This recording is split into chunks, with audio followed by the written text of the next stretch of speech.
All right, I got him on here. BitBoy, what is going on? Oh, can I call you Ben, or is it BitBoy? Yeah, you can call me Ben. Yeah. Ben. So, a lot of people don't know BitBoy is like a character that I created to start. It was supposed to be a cartoon series, is what the whole thing started as, and then people started coming on the show, and I was doing news videos. That's kind of how I got that little nickname. But appreciate you having me on. Definitely, I know we're gonna hit on some hot topics today, and love getting to meet new people we've never met before or spoke. So, Sure. Definitely glad to get in this conversation and see what kind of value we can give the people. Listen, for sure. Like I respect everything that you've done from the sidelines, watching. One of my favorite, some of my favorite stuff from you is I think it was Facts of CEO of Facts or Facts of CEO. Yeah. Is it? Yeah. Okay, that stuff. I don't know. I'm on TikTok. I don't do the dances or anything like that, but like I'm scrolling down and I see your stuff and I'm like, I'm like, okay, I'm into this shit, man. Fucking dinosaurs. Did you know that they existed and shit like that? Yeah. Well, that stuff's interesting. It's fun. It's fun to do stuff that's not crypto sometimes. So get away from crypto, right? Yeah. And now we were about to get away from crypto, but we're gonna go right to it. Let me ask you, Ben. First, can you introduce yourself to the crowd? Let's say my crowd that might not. You guys know him, but I'm gonna ask him to introduce himself anyway. I don't care when you got into Bitcoin, but like, can you? I'm not asking that stupid question, but like, yeah, go for it. Okay, cool. So my name is Ben Armstrong, and I'm the founder of BitBoy Crypto. We are one of we're definitely, I believe, like the largest crypto creator company. I have 70 employees. We have a 40,000 square foot studio here. We've got several other brands that work underneath us. And so, when people hear BitBoy Crypto, they just think about my YouTube channel, but we do a lot more stuff.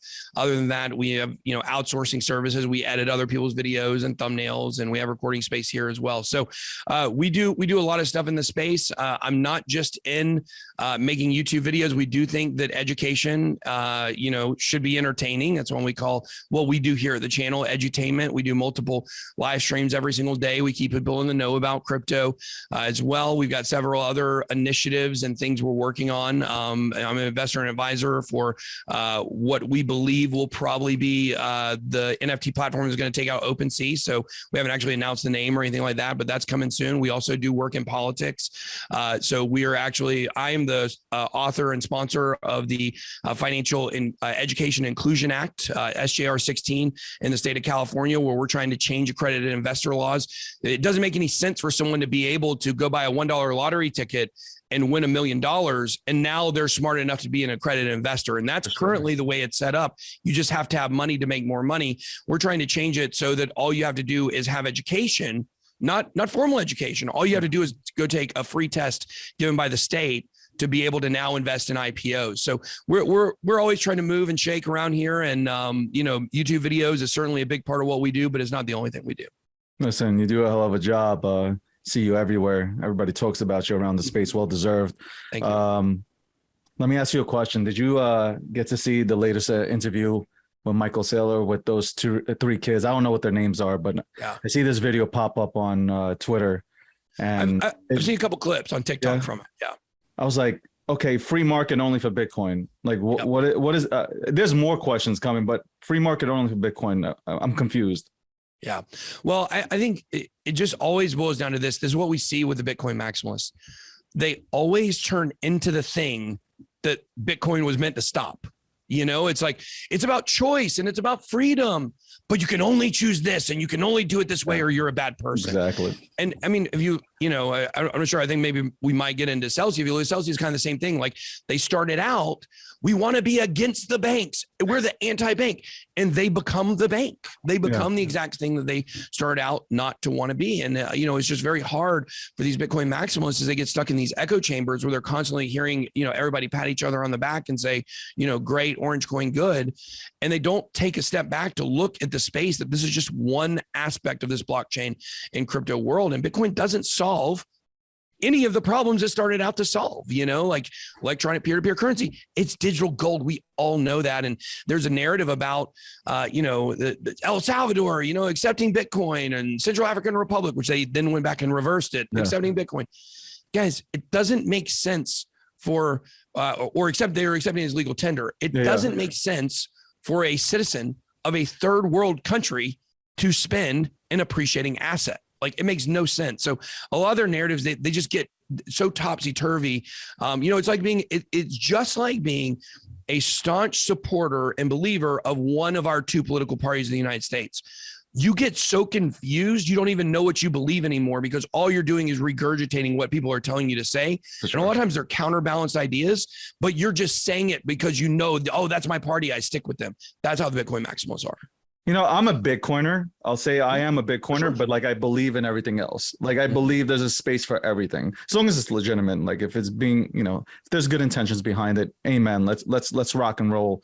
Because like, when I talk about Bitcoin, I talk about monetary policies versus when I talk about something else within the space, totally different. I talk about ecosystems and the tech that is built. Like, I don't get into, oh, this is going to be like the global currency of the world one day. Like, I don't. Never, or this is digital gold. Like, no, it doesn't get into those conversations. Another thing that he stated was like, Ethereum was able to go ahead, or they're able to go ahead and, maneuver and change things within the ecosystem. Bitcoin doesn't. So I sat back for a second. I was like, hold up, wait, I'm a little bit confused. So what is Taproot? And how did that happen? So if you're not able to change anything, how did that, like, seriously, like, this is, I'm being stupid here. And maybe I'm dumb, but I'm sitting back and I'm like, they can't change anything, but you just did. So you're confusing the entire space by saying that.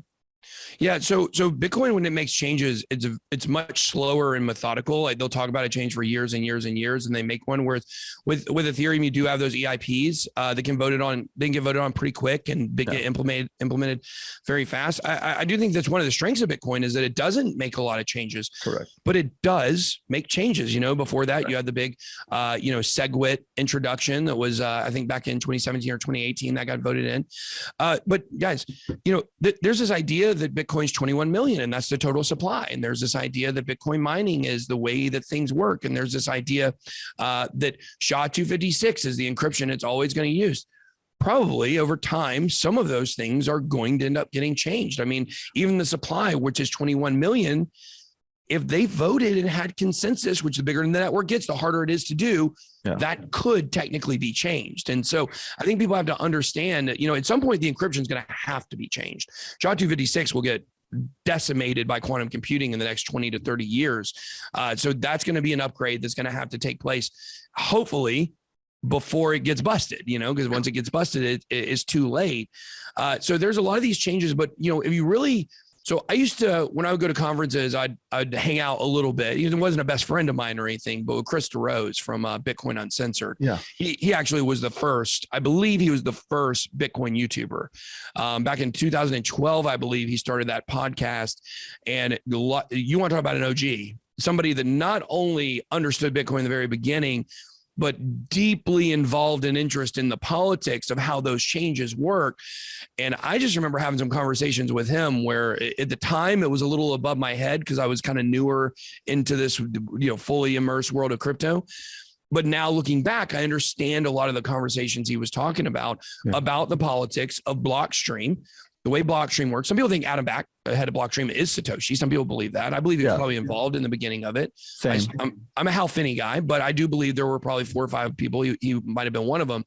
But the way Blockstream works is it's a paid development company, but the Bitcoin developers that work on the Bitcoin network, they're volunteers. However, they also happen to work for the company that he runs. And so there's a lot of potential conflict of interest there.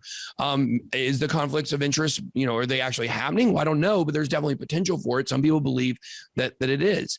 And I think that, when it comes to this whole idea of Bitcoin as a decentralized currency, I think most of us would agree that Bitcoin is the most decentralized cryptocurrency. 100%. And I generally don't even like the word cryptocurrency. I like to say crypto assets, but in this case, Bitcoin's seen as an actual currency.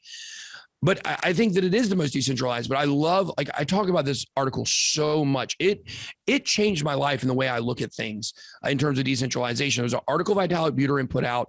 I believe it was probably in the spring of 2018, where he basically explained decentralization does not exist. It's not a real thing. There's not an idea of completely centralized or completely decentralized. everything's a continuum. It falls somewhere on this range. So is Bitcoin more decentralized than Ethereum? Yeah, probably to some extent. Proof of work obviously factors into that. The scale of the network factors into that. The slow, pace they make changes that factors into that. But is it completely decentralized? No, you can't have something. His argument, like this is the way I interpret it, was you can't have something completely decentralized for its entire life. So look at Uniswap, for instance. Uniswap, decentralized exchange, right? Yeah. We do know they have the foundation, so there's stuff they do behind it. But like just on a really simple level, someone had to name it.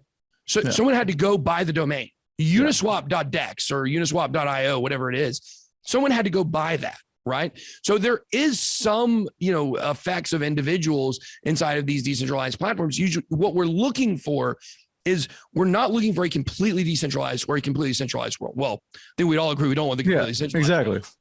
We're looking to get more on the decentralized than we are now and more on the decentralized than we are on the centralized level. And I think that's where a lot of these arguments come in, where the Bitcoin people, they just think they're above everybody else. And, Michael Saylor said, Bitcoin is like absolutely unethical, or Ethereum is unethical. I heard that. What are you talking about? Like that's so crazy to say that, because now you're, anti-Ethereum when you haven't been for the last several years. You may not have been pro-investing in Ethereum, but he said positive things about it over the years.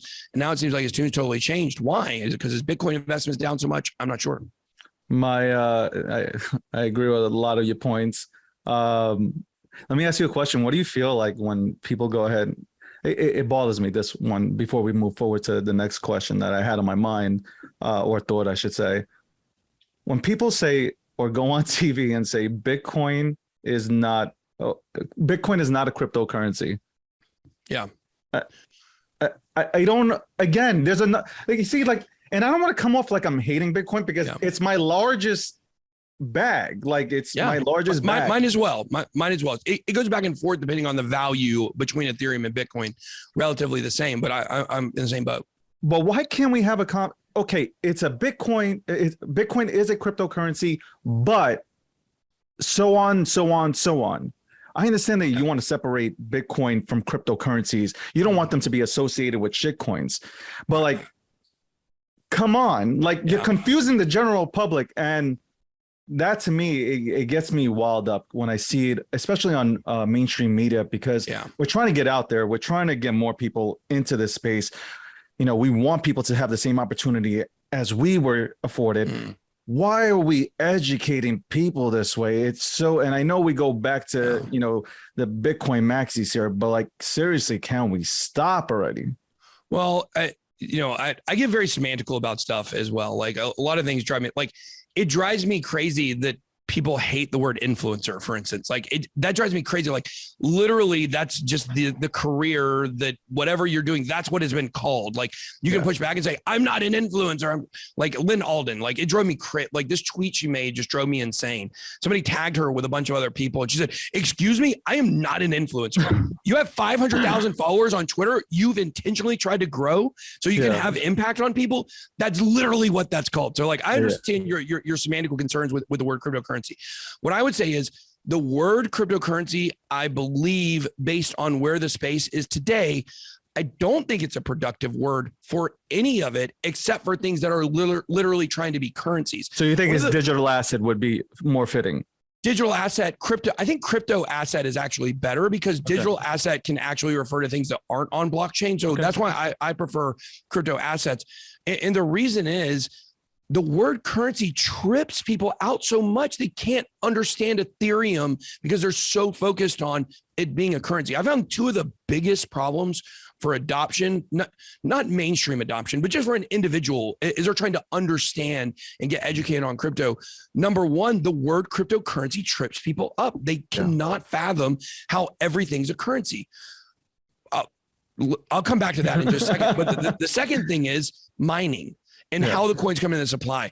People get so focused on, I can't understand that they don't realize you don't need to understand. It doesn't matter. If you want to understand it, that's cool. If you think you can, that's cool. But mining doesn't matter at all for you to understand on a daily basis what your crypto investment is doing. It's important to understand maybe what the Bitcoin halving is now that it relates to the 4-year cycle. But the dynamics, I can't explain to you in a technical fashion how mining works. I can't. And I've been in crypto forever, right? But I do want to go back to talking about crypto assets and people getting tripped up on that. I think the reason why the word cryptocurrency, it's misunderstood, but I think really what it's saying, like when you look at Ethereum and you look at transactions per second, you're like, okay, it's going to move up to 100,000 transactions per second. And then you go and you look at, Visa, and Visa can only do a fraction of that or whatever. Yeah. Crypto is going to do many, many more transactions than Visa. Why? Because everything that happens on the blockchain is a transaction, not only financial purchases. Sure. So it's the currency of transactions of this blockchain world is really what it refers to. But people get so focused on trying to compare Ethereum to the dollar or trying to, compare Cardano to the dollar, that it makes their brain hurt and they don't like thinking about it. And those are two things that people really get tripped up on. The issue that I have with it is that, but also the fact not everything is trying to be a currency. Like Ethereum, yes, you use it for GUI and for your gas transactions. Yeah. And so in that sense, it's a utility kind of currency within the ecosystem, but that's not what it is. I really think kind of, if I really can dice down what your argument here is and what you're saying is that you have people that are trying to separate Bitcoin from altcoins. Like, absolutely. And I think that's good. I think we want to do that. I think, saying, oh, it's not a cryptocurrency, that's not productive because you're still calling everything else a cryptocurrency. I get that point. But what I would say is, I do think we need a different classification for the coins that have made it. I think Ethereum is also there. I think Bitcoin and Ethereum should not be considered altcoins. Technically, by definition, an altcoin is anything other than Bitcoin. Yeah. But as Ethereum eventually passes Bitcoin in market cap, which I believe that it will, eventually more things may pass it in market cap. We're not going to see another store of value coin, in my opinion, pass Bitcoin, but other niches that have higher potential because they're literally layers of the internet. I think we're going to see more that fit that classification, maybe XRP in the future, maybe Cardano in the future. Those are obviously two big competitors that will make it. And once they make it, it's official. They shouldn't be lumped in with, all of the other coins and the trash and the scams and the things that maybe will make it or maybe won't make it. I think a very pivotal, thing to back up my argument here, look at CoinMarketCap. You pull up CoinMarketCap. What does it have at the top?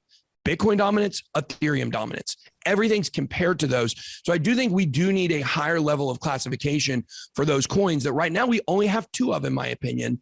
But we might have other ones going into that, into that list down in the future. So since you brought up those 2 and one happens to be Ethereum, do you believe that Ethereum will go ahead and flip Bitcoin in the next 2 to 3 years? Absolutely. Well, I do believe in the next 2 to 3 years it will. However, I also thought Bitcoin was going to hit $100,000 last year, and it didn't. Me too. Don't worry about it. Me too. Almost everybody did, I think. Yeah. Like anybody who's been in the space for a while, they thought it. We all had a lot of egg on our face, and there's reasons why it didn't, I believe. But of course, they don't want to admit that we were making that prediction when it was at $3,000. You know what I mean? And I think we still did pretty good. Yeah. But the fact is, we don't know for sure exactly, where everything is going. So I don't necessarily want to put a timestamp on it, but it is, in my opinion, inevitably going to pass Bitcoin. I actually thought that if Bitcoin had hit $100,000 in the last cycle, Ethereum might have temporarily flippened it by the end of the altcoin season that never came, because traditionally Bitcoin drops almost immediately 50%. Yeah. Beginning of a bear market. If it dropped 50% while Ethereum was having its run up, it could have been very close to passing it. And I think it would have been temporary because of the ETH merge and what's going to be occurring over the next year. I actually now believe that when Ethereum passes Bitcoin, it will be permanent. I thought if it passed, so you think it's permanent? Yeah. I think if it passed it in the last cycle, it would have been temporary. And then the bear market Bitcoin would have passed it again. Yeah. But people cannot undersell or cannot overstate or exaggerate the effects of this Ethereum 2.0 merge. It's a once in a lifetime event for the number 2 crypto out there. Yeah. And it's going to have a real tangible effect on the supply.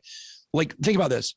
Literally, every 20 years from this point forward, we're going to get the same amount of Ethereum brought into the supply that we were getting on a yearly basis. Correct. It's 20 times.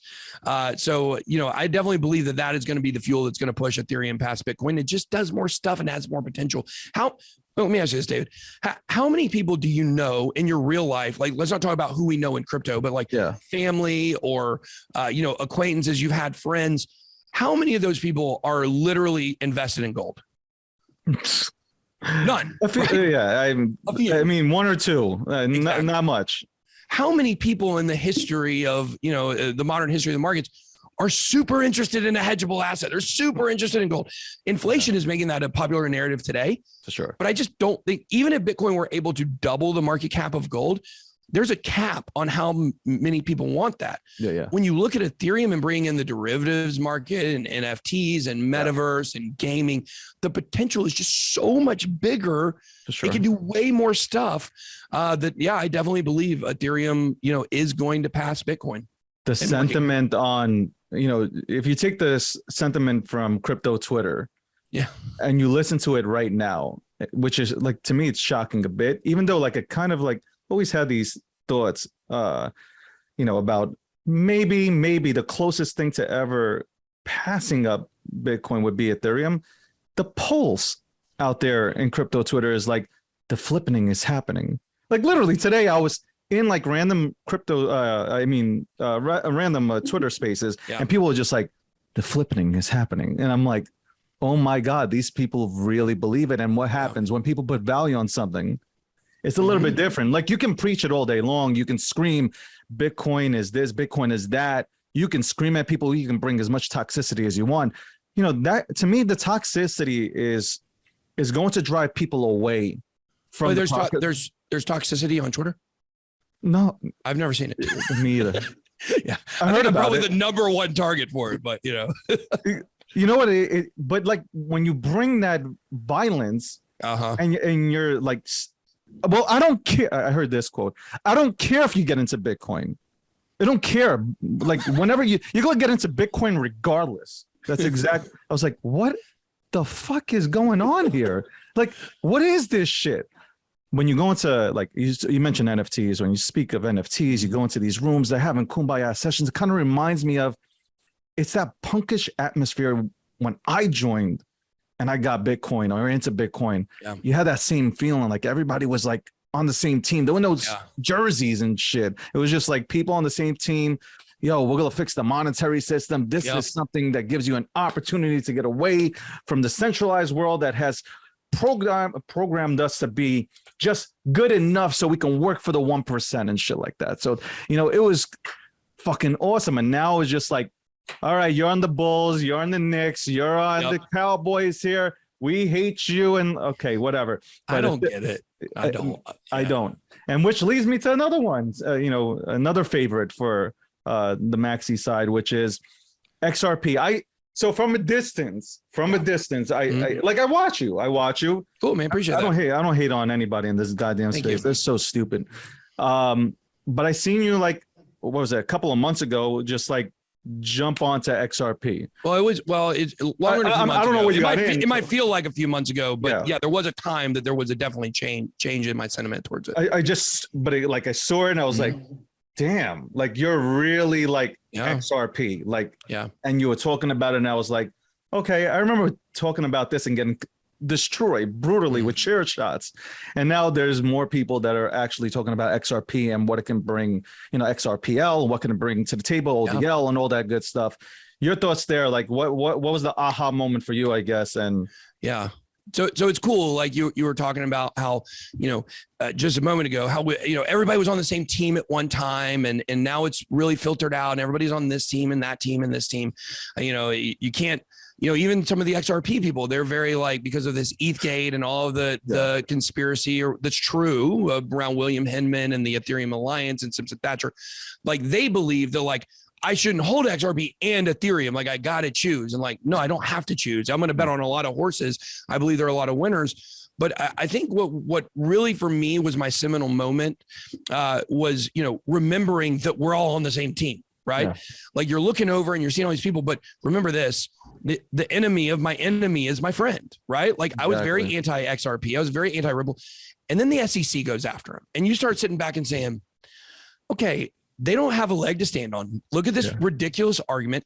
Oh yeah, I remember who the bad guys are. Like I remember the bad guys are the regulators and the government that think we're all idiots and they want to stop people from making money. They want to go into politics being poor and come out being rich, which makes no sense because they're public servants. Like these are the kind of things that I hate. That's why we're doing our Financial Education Inclusion Act. Like I hate the gatekeepers. Everybody deserves the opportunity to be able to change their lives in a financial way. And so that was really my moment where I said, okay, hold on. The SEC's going after them. The SEC's going after a library, which is a very good company. Yeah. So something's not right here. And so I really started kind of breaking down my belief system about XRP. And one of the biggest pieces of advice that I ever got from somebody on crypto Twitter was he told me, you got to stop believing the meme culture. Because there's this meme culture that exists. Like there are people out there that make comments about me and that think they know who I am because they saw a tweet or a meme about me. And there's no truth to whatever it was said. But now that goes in their belief system. They start regurgitating it. And now they're taking an active role in spreading something that was never true to begin with, right? The meme culture of XRP was it's centralized. Now there are certainly some issues where Brad Garlinghouse himself said during the bear market of the last bear market, like we had to sell a lot of our XRP to stay profitable as a company. So there's a lot of people that didn't like that. So it's not a perfect company and it's not completely perfect, but you have these people that everything out there about Ripple, they're saying it's centralized. Yeah. Well, XRPL is not. There's a whole side to XRP with their ledger that is not centralized at all, and anybody can build on it. And we actually are putting out, we're doing our own NFT project on XRP. We're waiting for some changes with the XRPL to kick in. So it'll probably be the end of the year. And then we're going to be putting on the world's biggest XRP party in Las Vegas. We can't say the venue yet, but it's going to be unbelievable. It's going to be the coolest event ever in crypto. I can say that very confidently. Is what I'll say. Are we getting tickets here? Like, oh yeah, I got you. You don't worry. We definitely got you in. You can come talk to me on a panel if you want. But it's going to be a party mostly. So we're gonna have some speakers and some panels, but it's going to be a lot of entertainment, a lot of interactive stuff, which is going to be really fun. But why am I doing that? Well, I'm doing that because like I've really over this time that I've kind of restructured my belief about XRP. And look, the fact is you want to swim with the whales. The banks are implementing it. This is not, they've been doing so much work while this case is going on behind the scenes with banks around the world. This is getting used. And one of the biggest complaints, one of the biggest things I had to restructure was the narrative talking point echo chamber that I'd found myself in about it. And people can find, there's a talk I gave in 2019 where I destroyed XRP. I was like, it's the worst thing ever. Like I definitely have came around. There were times where I didn't believe this stuff. But one of the things I had to restructure was this talking point that, well, the banks don't have to use XRP. They don't have to use it. They can use all the products. They can use XVIA. They can use XCurrent. They can use XRapid. Yeah. Well, Ripple totally redid the system. They totally redid it. They got rid of all those products. They rebranded them. Now they have the ODL, the on-demand liquidity. They have RippleNet, which covers a lot of what those other products were doing. And you are going to have to use it to use the interface and all of the things on the back end you're going to have to do to send the money. At the end of the day, Ripple, similar to Bitcoin, or XRP, similar to Bitcoin. Yeah. It is an is a network of value. So when you're sending money, you're not sending through a third party. You're not changing numbers. You're literally sending the value to the other party. Yeah. With Swift, which is what it's going to replace. Yeah. It's a network of information. So all they're doing is they're pushing numbers around, and you have to have a whole team on the back end to actually infiltrate or to actually, I lost my train of thought on the word. That's okay. Orchestrate, to actually orchestrate the transactions. You have to have a whole other team of people to do that. You get rid of that. You get rid of the middleman. Everything gets sent directly. So one thing is I've gone full transition. Yeah. The enemy of my enemy is my friend. I've restructured my beliefs. I've really like fallen in love with the XRP community. Like they're so cool. They're so awesome. They've been through the ringer. They've been made so much fun of, myself included at one point was doing it. I'm definitely guilty of it in the past. Yeah. But they have just been crapped on by person after person after person, and they've never given up. And a lot of the stuff that some of the more out there XRP personalities or Ripple personalities were pushing, a lot of it's come true, and a lot of it's actually happened. All these bank partnerships that they've been talking about, they've happened. And so, I believe that this oppression from the SEC case in the last bull run, it's going to lead to a massive run for XRP when it gets relisted. I don't think there's any chance it's being found as security. You got to leave some room. 0.01% maybe is what I would put it at. Okay. Everybody sees the writing on the wall with this. At this point, it's just a matter of waiting the time out now. And I'm really looking forward to, celebrating with the XRP community as it goes back up to all-time highs in the next bull run. And I believe in 2017, it was the main driver for the altcoin bull run. Yeah. I believe once again, it's going to be the main driver for, the next one as well. But not the one in the middle, and the one in the middle, it got crapped on. I remember when the SEC came out. Well, it was Brad first. Brad comes out, says the SEC is about to hit us with the case. Next day, so that day, XRP starts tanking, and then the SEC the next day comes out with their official statement. XRP starts tanking, but I gotta say the XRP community, they're one of the strongest. Yeah, absolutely.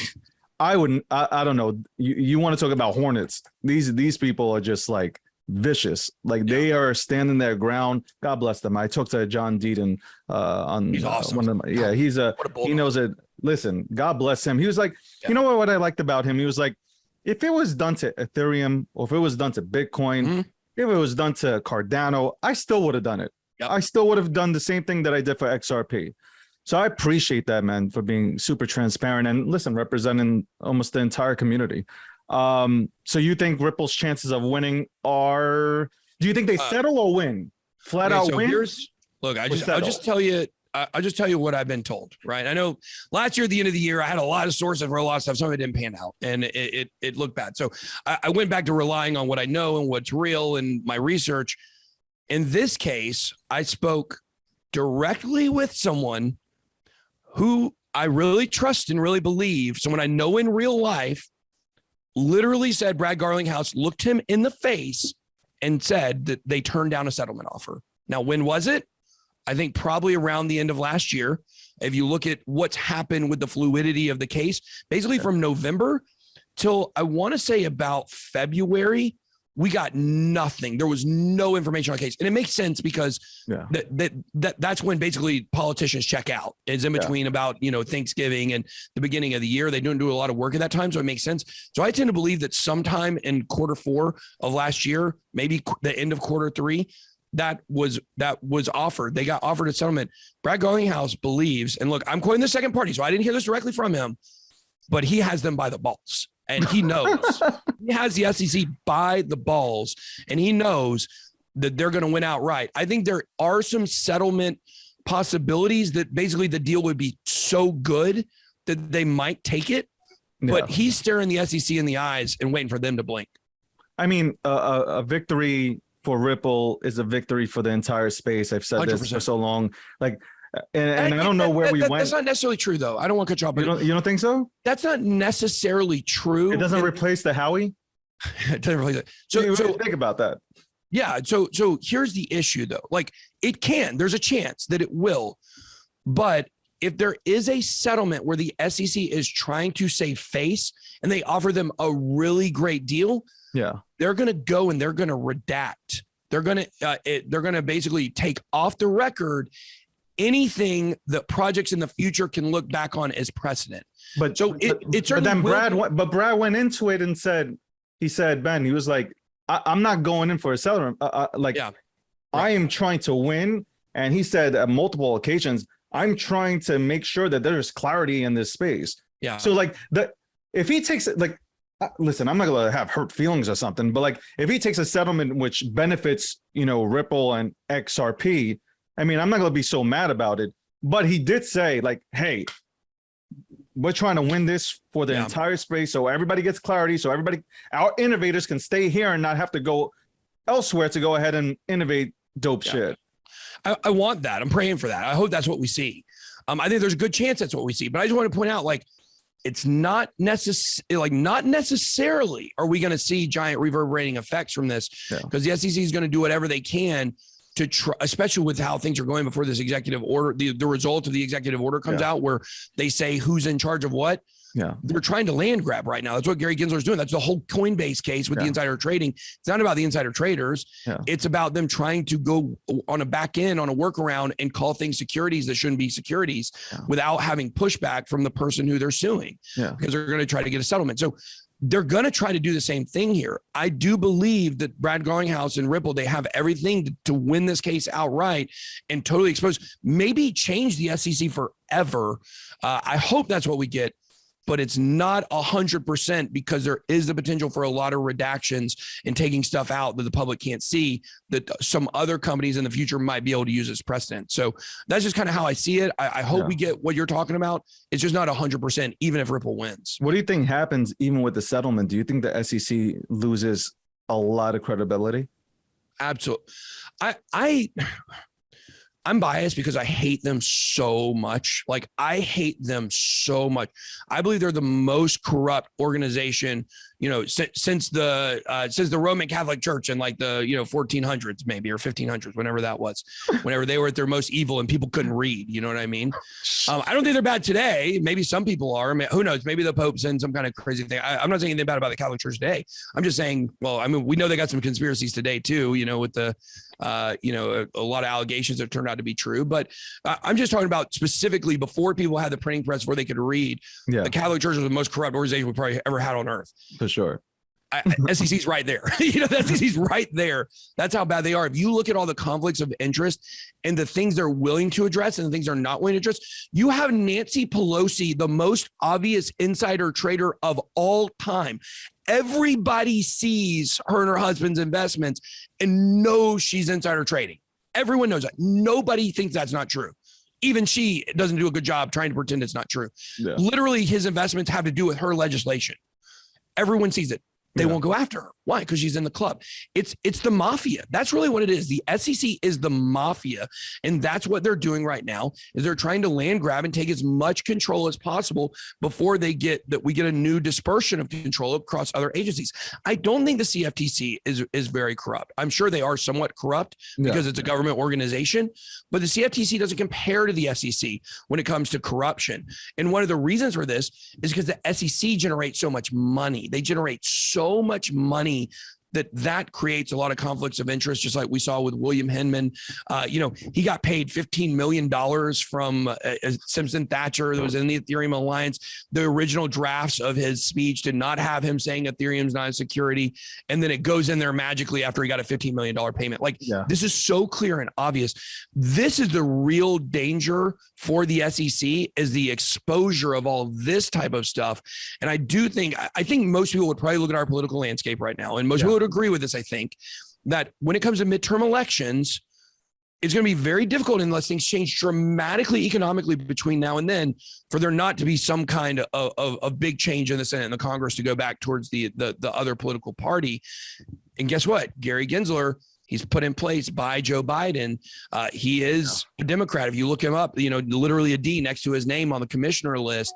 If we get a Republican swing in power, they're going to put a lot of pressure on Gary Gensler. And this will actually, result in, maybe speeding up the XRP, maybe speeding up the Ripple trial. I'm really praying that we get a change in leadership from the SEC at least.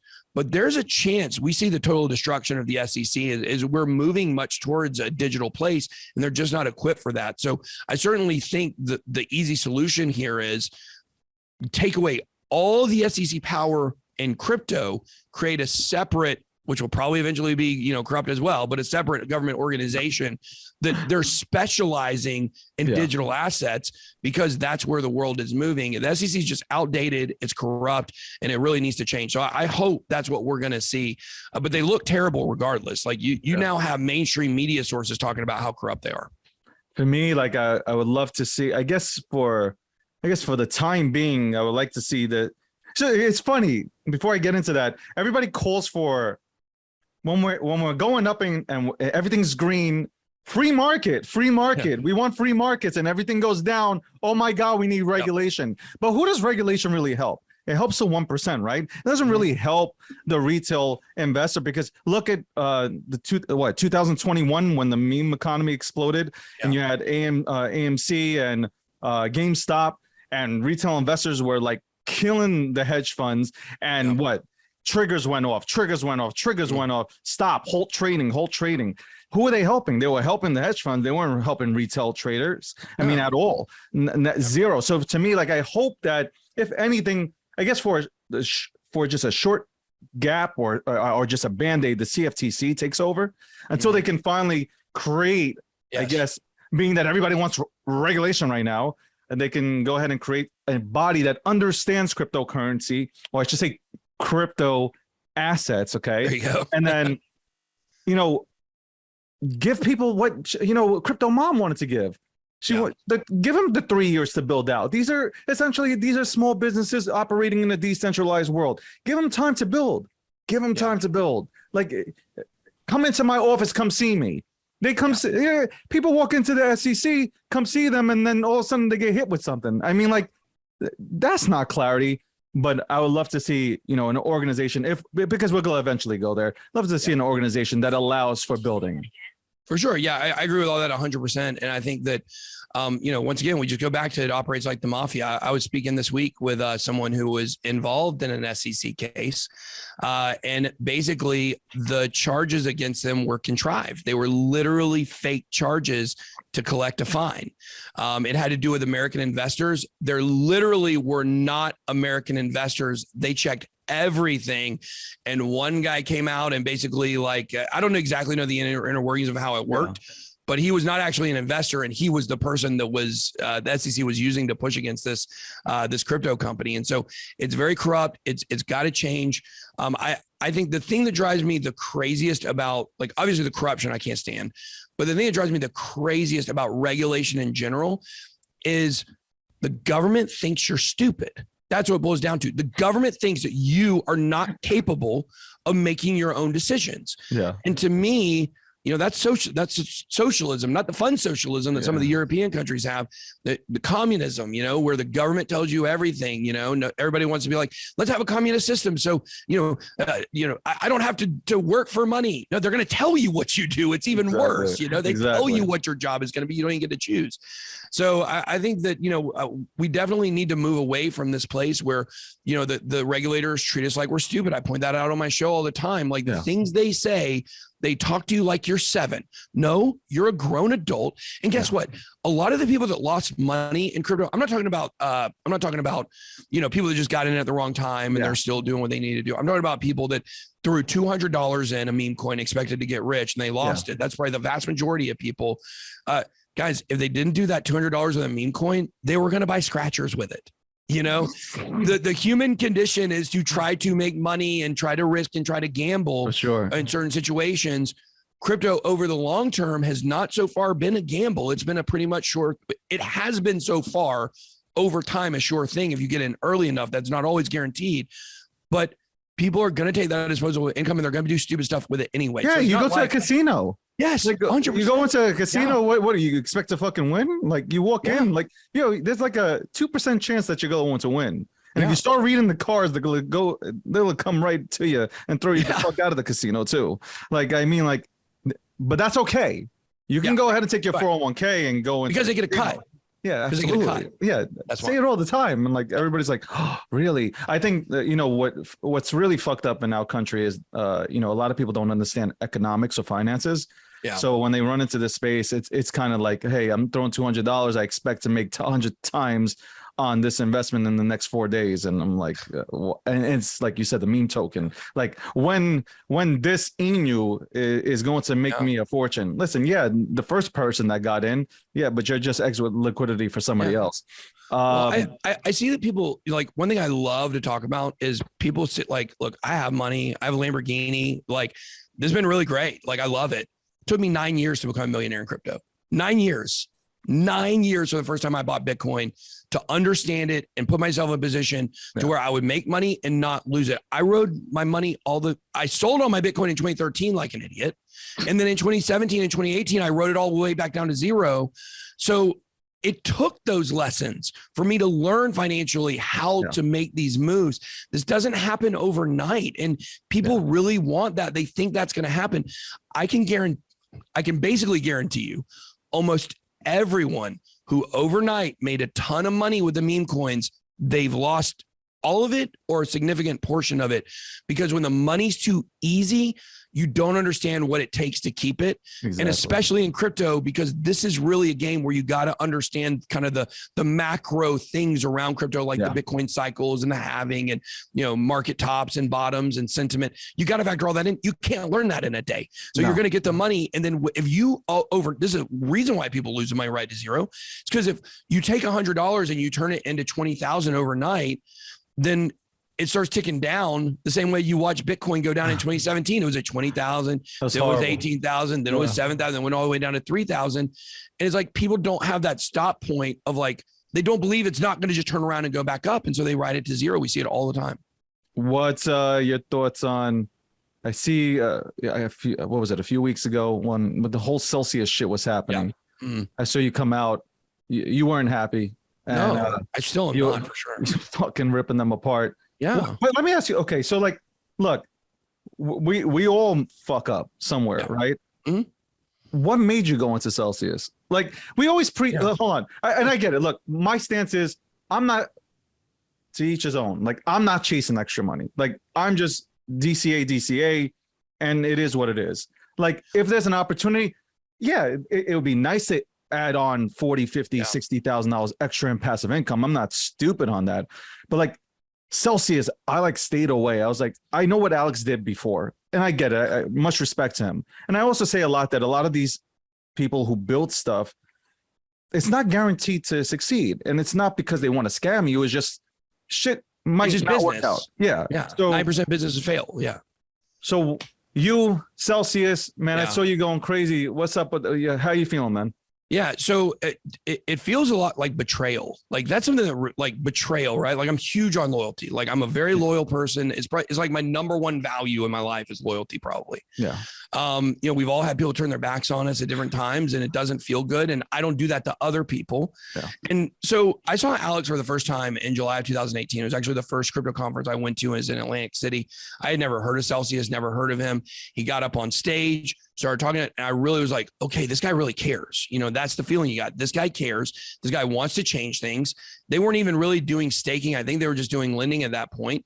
And when they moved into staking, like he said all the right things, right? Yeah. And if you look at the way the company was supposed to be ran, and then the way it actually was run, they're two totally different things. Yeah. So when you really get around someone that you like and you trust, you extend that trust to them that they're doing what they said they're going to do, especially somebody who, now there's a little, controversy. Did he create voice over IP? I mean, he played a role somewhere in big part of VoIP, and he's had successful businesses before. And so you extend that trust. Yeah. And I think he really started out good. I think he started out wanting to do everything he wanted to do, but DeFi summer hits. And he starts looking at how he can be the number one platform. They can use the staking. The returns were incredible. Kind of like we were just talking about with the watching your money go back down to zero. When he started watching those returns drop down, he just kept thinking, we'll turn it around, instead of actually addressing the functional problems. And so I really feel extremely betrayed by Alex Mashinsky. And I feel like, I had the wool pulled over my eyes. And at some point, maybe I should have snapped out of it and looked around and said, what are they doing? Yeah. But there was no concern. People weren't bringing up that concern. You look at the lawsuit, the guy from the key company, I forgot what it was called, but the guy, the lawsuit. Yeah. I remember KeyFi, something like that. Yeah. I think KeyFi, right? But he said he knew about this since last January. Since last January, they've been in this lawsuit. And didn't whistleblow, didn't leak anything out. It was really just over the last month, we started before Celsius further withdrawals. We saw a little sprinkling out here and there. Same thing we saw about Terra and UST. But the thing is, it's easy to look back on those things in hindsight and say, I should have known. Yeah. Stuff is coming out about everything all the time. Of course. Michael Saylor, Ethereum is completely unethical, you know? Yeah. So now something happens to Ethereum, people are going to point back and say, he told us, you know, every project, look at all the stuff they say about Charles Hoskinson, look at all the stuff they say about Justin Sun, rightly so. But look at all the stuff, look at all the stuff they say about tons of people in the space. And most of that stuff doesn't turn out to be disasters. Some of them may fail. But in this case, there were people leaking stuff out that turned out to be true. And I think you really have to, with every cycle, we get smarter, right? Like as people who have been in the space that long, people will learn that if you're new, by the next cycle, you're going to be way smarter about what happens. Over the last cycle, I learned when people are saying Bitcoin can go down to way lower than I think it can, it can. And I didn't believe that back then. But after going through the last cycle, I saw that. So adjusted my strategy for this one. One thing for this cycle that I've learned is when stuff starts sprinkling out, you need to pay attention to it. For sure. You need to do the research. You need to look into the claims, especially if it's something you use or you've directed people towards.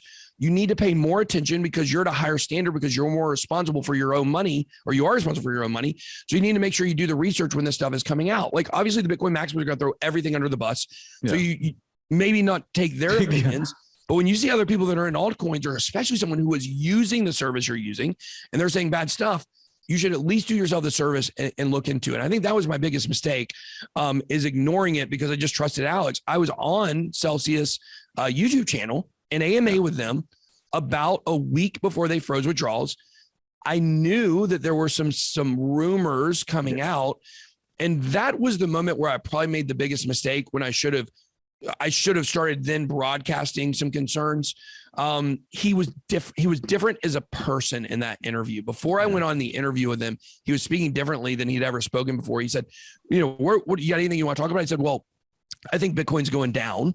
I think it's still, you know, we're going to have more of a bear market. I think towards the end of the year, it'll probably bottom.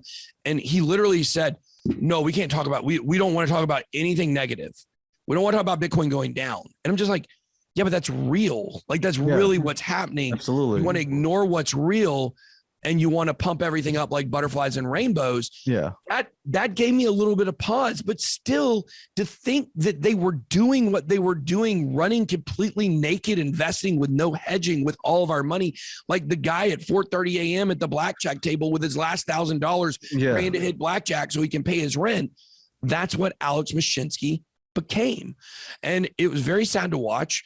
And it obviously, I was pursuing a lot of different legal possibilities and legal actions once they filed bankruptcy.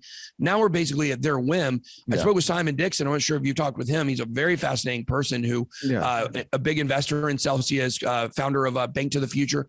And he's got a lot of things that he's doing to try to push this forward and get people paid back. The problem is Alex Mashinsky. He will not step down. He still thinks, in spite of everything, that he's somehow going to be able to save this and save his reputation. It doesn't matter if people get paid back or not at this point. No one will ever trust him again. And he needs to realize, no, people are not going to get paid back all the money. Yeah. You maybe in the best possible case scenario, 50%, I think. Yeah. But I don't even think, after really digging into the books, I don't even think that's possible now. I'll stick with what I originally said, which I believe somewhere between 10 and 25% is what people are going to end up getting. So you might get some back. You need to be operating like you don't get any back. Yeah. We lost $3 million in the thing.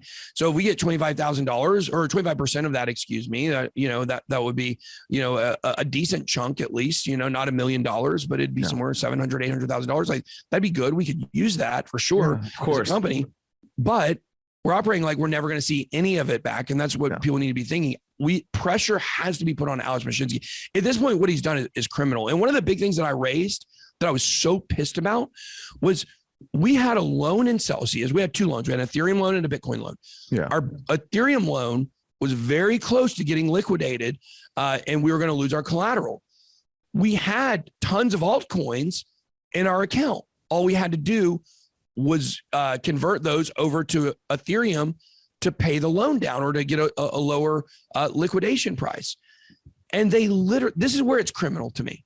They literally would not let you swap your internal assets to pay your loans down, knowing they're insolvent. Yeah. They asked people to send fresh money in to pay the loans down. They would only accept fresh Ethereum from another place to pay the loan down on an insolvent exchange. And I didn't do it because I told them they were idiots. Like I laughed. I literally emailed Alex Mashinsky and said, you're literally send 2 ETH, I'll send 4 ETH back scammer. That's literally what you are at this point. When you know you're insolvent and you're asking people to send you money, to me, that's criminal. That's where I drew the line. That's when I flipped out.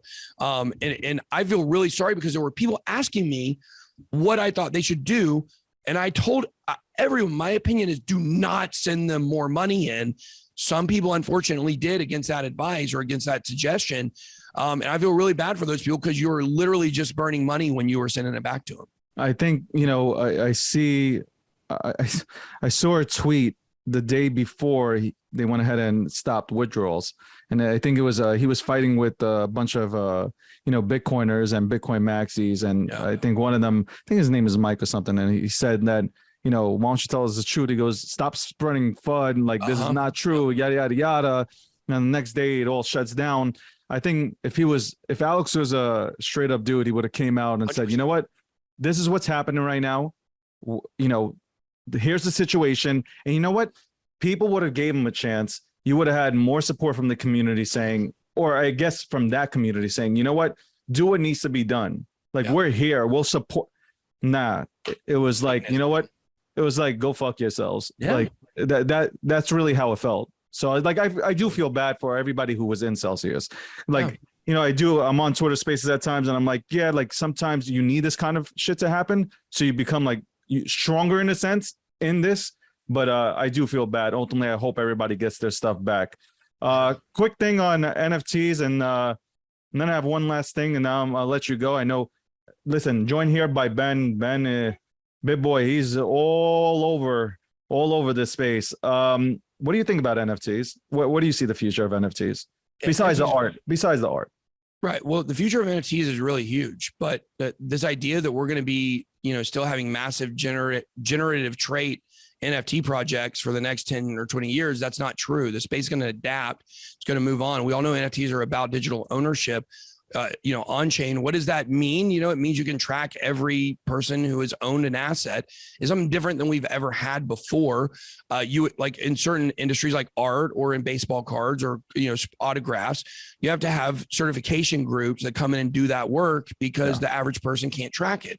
But in the future, that's going to be different on blockchain, and you can't understate what that means for deeds or medical records or insurance. Like there are a lot of real world applications of this technology that in the future people are going to be shocked by. We are at the lowest form of like, if you think of like, human evolution, which that's, maybe a little controversial, but human evolution, right? It's unfiltered. You can say whatever you want. Yeah. Well, I don't know if I believe in that or not, or at least what we're told about it. I don't always take the word of people that just went to school for a few more years than me. So I'm supposed to treat them like gods, like doctors or scientists and all this stuff. You went to school a few more years than me. I'll give it to you. Yeah. I'm not gonna take every single thing you say because you say it's true. So sure. But if everybody thinks about like, we've all seen the picture of evolution, right? Which is, it starts with the hunched over kind of like ape looking person. And then, you go through the Neanderthals and then you get eventually up to the top with where we are today. When you look at that, you see the evolution. Well, if that were NFTs, somebody's going to make an NFT out of that now. But if that was NFTs, we're still in the hunched over monkey looking guy with NFTs. This is the very beginning of what this is going to be. It's the lowest form is art and collectibles. It's a good form. Like it's not bad. Like I've got some, I have Bored Ape, I've, CryptoPunk. Like I like a lot of the stuff that's out there. Most of it's probably garbage. There's very few blue chips. Only Bored Apes and, Mutant Apes and CryptoPunks are blue chip, in my opinion. Sure. Doodles, you got some other big ones that have potential to get there. Gutter Cats, like some potential. But those are the only ones we know for sure are blue chips and most likely going to make it. Still, maybe even a question of, do those make it? I think they do. Yeah. So in the future, this is going to look a lot like, like the NFT project or the NFT platform that, my team is working on, stuff like that. Like, we're planning for what the future looks like, music NFTs. I believe that if we were to forward to the next bull run, I think the top NFT group is going to be like gaming skins. I think that's that's a 3 years from now potential, depending on how things, speed up. If not, then the cycle after that, I'm sure that's what the majority of things we're going to be seeing, like things that are functional that you can wear, maybe not even necessarily for just gaming, but like for Sandbox, for Decentraland. I think that's stuff that we'll see. So I'm a big fan of NFTs. We're going all in on NFTs and what we're working on here, which probably be out by the end of the year. It's going to be big. People are going to be blown away by what the team is doing on that. So we're banking on it for sure. But the space is going to look much different. Just look at ICOs. You look at ICOs. Sure. Horrible name, horrible, connotations. But yet you had some good, IOTA came out of that, which was a good project for a long time and made people a lot of money. But plenty of those were ICOs. Tron was an ICO, Cardano was an ICO. A lot of these were ICOs, and some of them did well. The vast majority of them failed. I think we're kind of looking at the same thing, where right now, like the generative trades, they kind of had that bad name, right? Yeah. But then what happened? 2018, 2019, the exchanges started basically sponsoring the ICOs through IDOs and launch pads, and it cleaned things up a little bit and made not so much confusion on everybody was launching worthless coins every other day. Same thing with NFTs. People are launching worthless NFTs every other day. But in the future, I think that's going to change a little bit. And, just like everything else, it's got to mature a lot. All right. So, last thing, and, obviously you're a busy man. I'll let you go.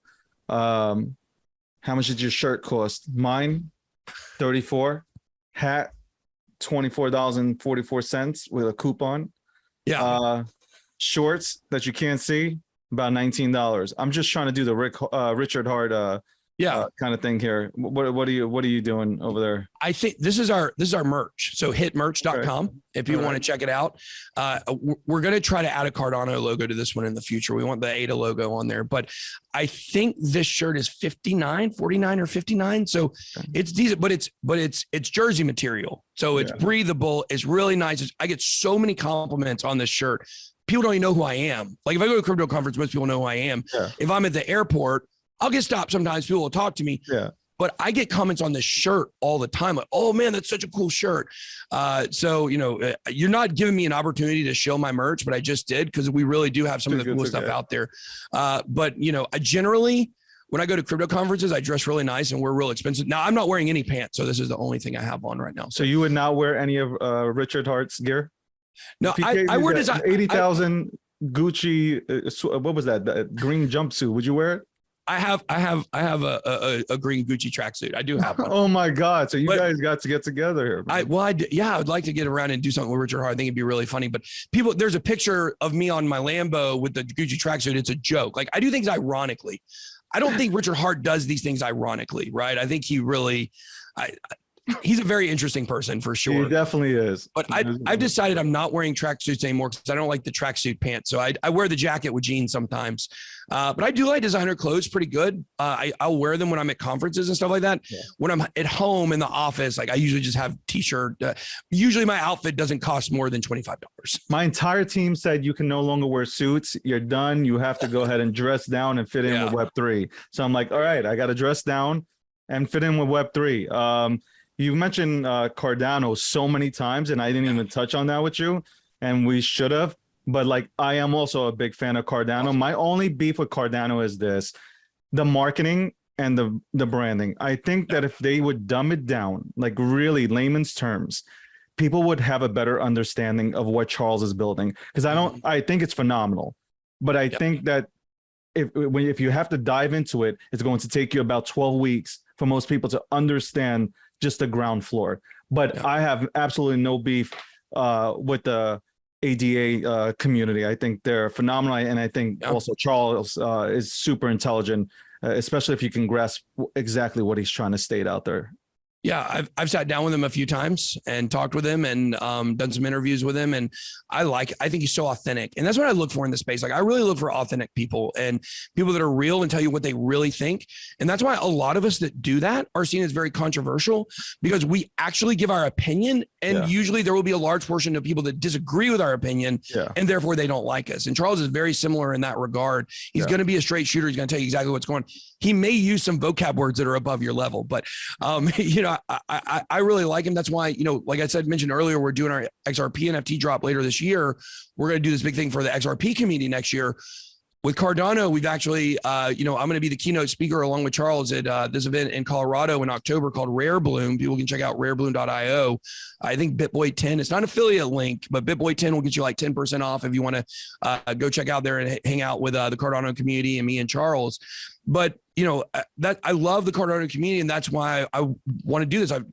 I do it for free. I'm not getting paid to do it or anything like that, because it really is such a fun community. And I do think there is a little bit of a sense in that community that it's a little more complicated than other projects. So there's a little bit of a barrier to entry. I agree with that completely. So once again, like I was talking about earlier, you don't have to understand the inner workings. If you just get the big picture and you look at the big picture stuff Charles talks about and he wants to do, you know, I think you'll be a lot better off, and you'll, you know, have a much better opportunity to understand the larger aspects instead of getting, you know, bogged down on what the Plutus language is. The Plutus language is very important. Yeah. It's very important. Yeah. On a simple level, it's going to allow regular web developers to come into crypto easy instead of having to learn a new language. That's what it's basically based on. Yeah. So if you can just get those kinds of aspects and those kinds of concepts, you don't have to know how to use the language. You're not a web developer. Absolutely. Just understand that's the process. If you listen to those big things Charles says, I think a lot of people, he'll win a lot of people over. Well, I appreciate you coming on the show. Gokhshtein Unfiltered, you know, we just fucking say whatever we want on here. Well, we try to keep it open and honest here. I do appreciate you. I know you don't have a lot of time, but I appreciate you coming on here, BitBoy. Ben, check him out, follow him. Ben, go ahead and just tell everybody your channels here. So yeah, if you just search BitBoy Crypto, you'll find me everywhere. Yeah, exactly. Like I'm telling you, be careful. Yeah, be careful of impersonators, obviously. If you follow me on Instagram, you know, you're going to have 100 impersonators that follow you. I never ask anybody for money. I don't have time to manage your investment. So, you know, be careful out there. Don't get scammed. But if you look up BitBoy Crypto, you know, it's pretty easy to find me. Check out bitboycrypto.com. We were trying to get Ben on this show, and we got the guy who said, well, send this to Ethereum and we'll send you back 4. So watch out. Make sure it's verified. Thank you, Ben, once again, and looking forward to talk to you in the future. Absolutely. Yeah, I'd love to come back on. I really enjoyed it. Thank you, Ben. Appreciate you.